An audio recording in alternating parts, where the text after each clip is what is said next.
Fuentes de alimentación reguladas, regulación continua, introducción. El objetivo de este punto es conocer las formas de regulación continua serie para decidir con conocimiento de causa cuál es la más adecuada para resolver un problema de diseño. Las dos configuraciones básicas de regulación continua, regulación paralela, regulación serie. En principio puede existir una configuración mixta serie-paralelo, pero no tiene aplicación práctica. Configuración circuital básica del regulador paralelo. La resistencia de balance conectada en serie con el regulador paralelo y la carga es un componente imprescindible de esta configuración.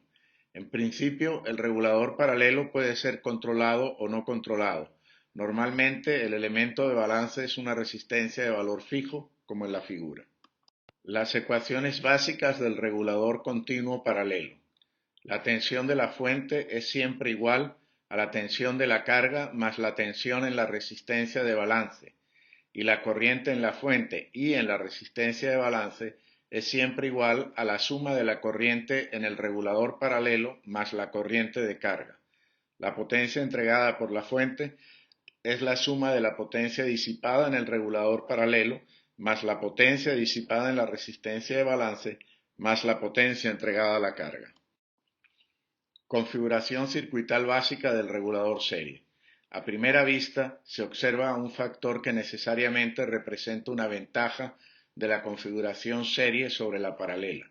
En la configuración serie solo hay un elemento que disipa energía, además de la carga, el regulador, mientras que en la configuración paralela, además de la carga y del regulador, disipa energía la resistencia de balance, a través de la cual circula toda la corriente. Las ecuaciones básicas del regulador continuo serie. La tensión en la fuente es siempre igual a la suma de la tensión en el regulador serie más la tensión en la carga.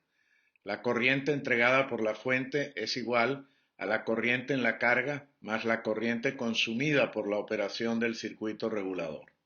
Como en general esta corriente es muy pequeña en comparación con la de carga, se suele ignorar y se indica que la corriente entregada por la fuente es igual a la corriente en la carga.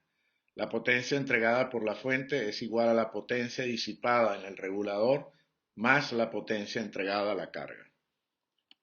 Debido a su mayor ineficiencia energética, los reguladores paralelo actualmente solo se usan en aplicaciones de baja potencia, generalmente aquellas en las que se emplea un diodo Zener como un regulador paralelo no controlado.